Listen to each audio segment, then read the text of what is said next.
Se prepare, porque o vídeo de hoje vai ser um pouquinho diferente. Nesse vídeo aqui, eu vou responder algumas perguntas e indagações que vocês, os meus queridos inscritos, comentam aqui nos meus vídeos. Então vem comigo, assiste ele até o final e já deixa o teu like e te inscreve no canal se você ainda não for inscrito.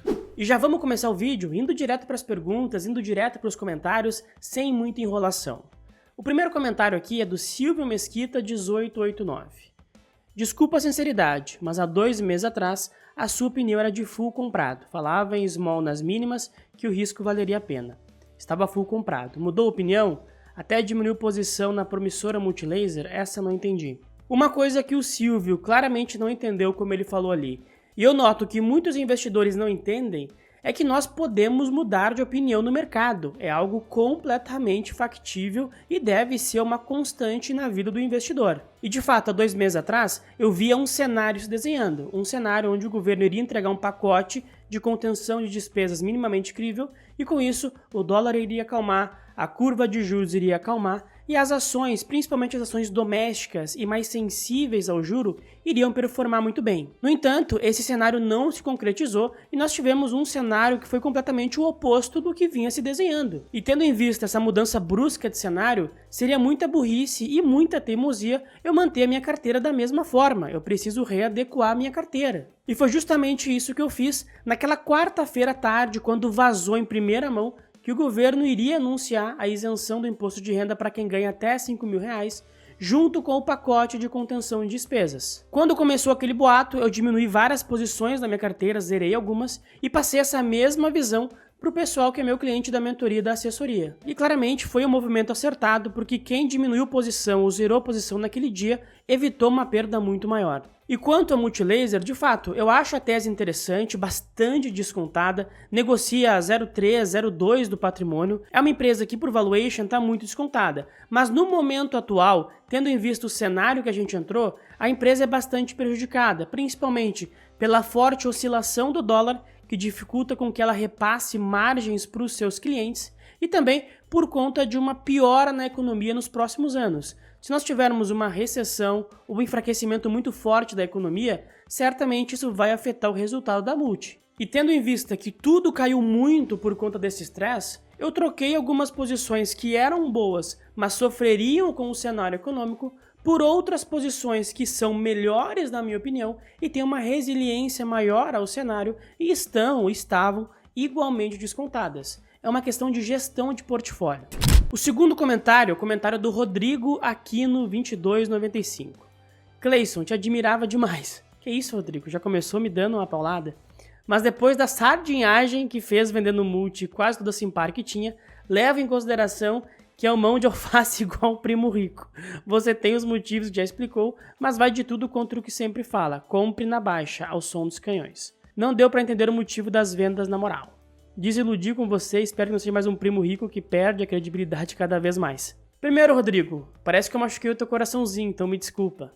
Depois, se eu tivesse metade do dinheiro que tem o primo rico, eu tava cagando pra qualquer comentário que fizesse sobre mim. Terceiro, vamos lá. É como eu comentei anteriormente. Eu vendi multi e diminuí Simpar por uma questão de readequação de portfólio. Por exemplo, parte desse dinheiro que eu vendi de multi e de Simpar, eu comprei em Vulcabras, comprei de Brava e comprei Kepler Weber. São empresas igualmente descontadas, com um grande potencial e que são muito mais resilientes ao cenário econômico que está se desenhando, que é um cenário de economia mais fraca, de juro para cima e de dólar mais alto. É muito bom pontuar que eu não vendi nenhuma ação na baixa, não vendi as minhas ações e saí do mercado, fui para renda fixa. Não, eu vendi as minhas ações para comprar outras ações. Eu simplesmente adequei a minha carteira, fiz uma adequação do meu portfólio. E isso é algo que todo investidor inteligente precisa fazer. Pensa comigo, se eu tenho 2 ações listadas em bolsa, uma ação que eu considero boa e está barata, e outra ação que eu considero muito boa, mas está um pouquinho mais cara. E por alguma questão de mercado, essas 2 ações caem muito. Dessa forma, tanto a boa quanto a muito boa ficam muito baratas. Nesse cenário, faz todo sentido eu vender as ações boas que eu tenho para comprar as ações muito boas, porque eu vou estar comprando um ativo de melhor qualidade por um preço igualmente descontado. A gente não pode ficar pegando essas frases prontas, pegando esses clichês e levando elas a ferro e fogo como se fossem as únicas verdades absolutas do universo. Não é assim que funciona. E também sempre é bom lembrar que eu não vou vir aqui no YouTube e explicar para vocês toda e qualquer movimentação que eu faça. Esse tipo de explicação, esse tipo de conceito, eu passo apenas para o pessoal que está na minha mentoria e na minha assessoria. Esse pessoal tem acesso a mim diariamente e lá eu passo para eles as minhas movimentações e os racionais por trás de cada movimentação. E inclusive, se você quiser ter esse tipo de acompanhamento comigo, confere os links na descrição e no comentário fixado, não fica de fora. E só para finalizar com relação ao comentário do Rodrigo, eu quero dizer para ele que é muito importante sim comprar na baixa, mas mais importante do que isso é saber quais ações comprar na baixa. Não dá para sair comprando qualquer coisa. O cara que está comprando Oi agora vai se ferrar. É completamente diferente do cara que comprar uma Prio, uma Vulcabras. Um vai ter um grande retorno e o outro vai se ferrar cada vez mais. Então, tão importante quanto comprar na baixa é saber o que comprar. O próximo comentário é o comentário do Rodrigo L. Ruas. O problema é o custo de oportunidade. Ficar anos agarrado com ações enquanto é possível nadar de braçada na renda fixa? Haja estômago. E aqui o Rodrigo traz um ponto bastante importante e que vale a pena a discussão. Sem dúvida nenhuma, o custo de oportunidade ele tem que ser levado em consideração. Mas mais importante do que isso, na minha opinião, é ter uma carteira bem equilibrada. Porque, tendo uma carteira bem equilibrada, tu vai ter uma parte dela alocada em renda fixa, surfando essas taxas bastante altas e te trazendo um retorno de curto prazo. Mas também é importante ter uma parte da carteira alocada em ativos de renda variável, alocada em ações, mesmo que as ações estejam sofrendo.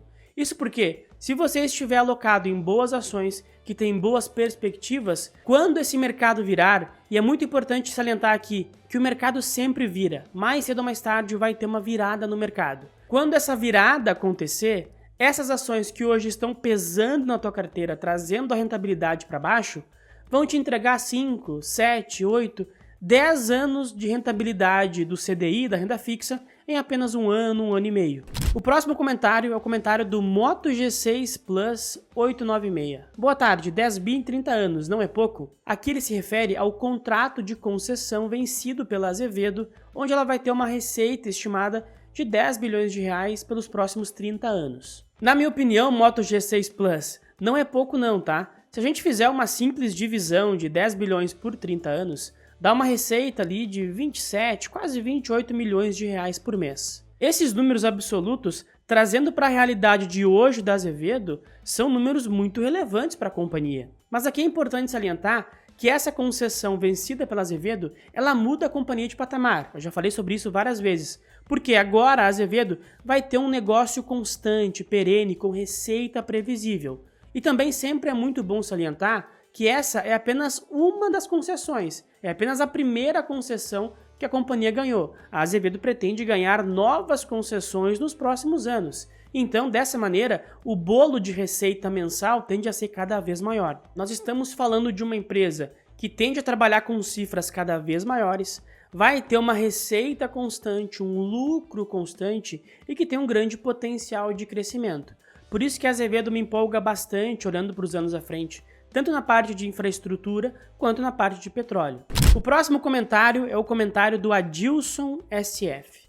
Ainda bem que a crise é do mercado e não do Brasil. O que é o mercado? Assim como o Adilson, infelizmente muitas pessoas têm esse tipo de pensamento. E isso acontece porque as pessoas olham para a economia hoje.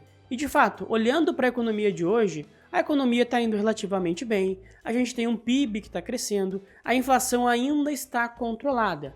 No entanto, o mercado sempre antecipa os movimentos. E se a gente pensar um pouquinho mais para frente, o que não é muito difícil, pensa na metade de 25, outubro de 25, a tendência com esses indicadores econômicos que nós temos hoje é que nós tenhamos uma economia perdendo força, desacelerando, possivelmente entrando em uma recessão, e aí as coisas vão ficar bastante complicadas. E isso, Adilson, acontece porque esse crescimento do PIB que nós estamos vendo acontecer, que sempre é algo positivo de fato, ele está sendo puxado pelos investimentos, pelo gasto governamental. É o famoso impulso fiscal. Ou seja, não é um PIB sustentável, a produtividade do Brasil não aumentou. é simplesmente um reflexo de um aumento de gastos por parte do governo. O lado negativo disso é que, como o governo já está estrangulado, já gastou demais, em 25 ou 26, naturalmente ele vai ter que diminuir esses gastos. E quando isso acontecer, a economia que está vindo assim, vai fazer assim.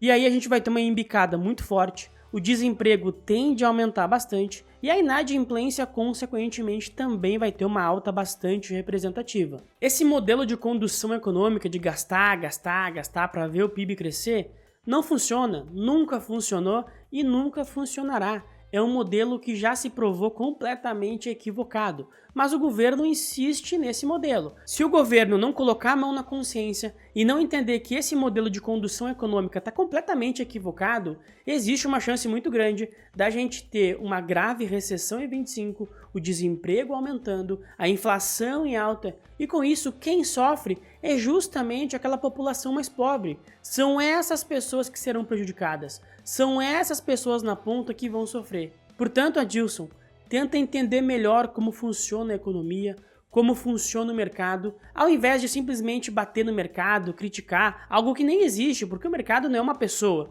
não tem uma ou duas pessoas que definem os rumos do mercado. O mercado é a sociedade agindo, é a sociedade reagindo às ações do governo e da economia, simples assim. Mas esse tema aqui, ele daria um vídeo completo explicado no detalhe cada ponto. Então, se você quiser que eu faça um vídeo falando sobre essa questão da economia brasileira para os próximos anos, já comenta aqui embaixo. E também não esquece de deixar o like no vídeo, se inscrever no canal se ainda não for inscrito, ativar as notificações para nunca perder nenhum conteúdo e também de compartilhar esse vídeo com os amigos, familiares, o pessoal do grupo de investidores que tu faz parte, enfim, compartilhe o vídeo com todo mundo, isso é muito importante. Tá certo? Muito obrigado pela atenção e até a próxima.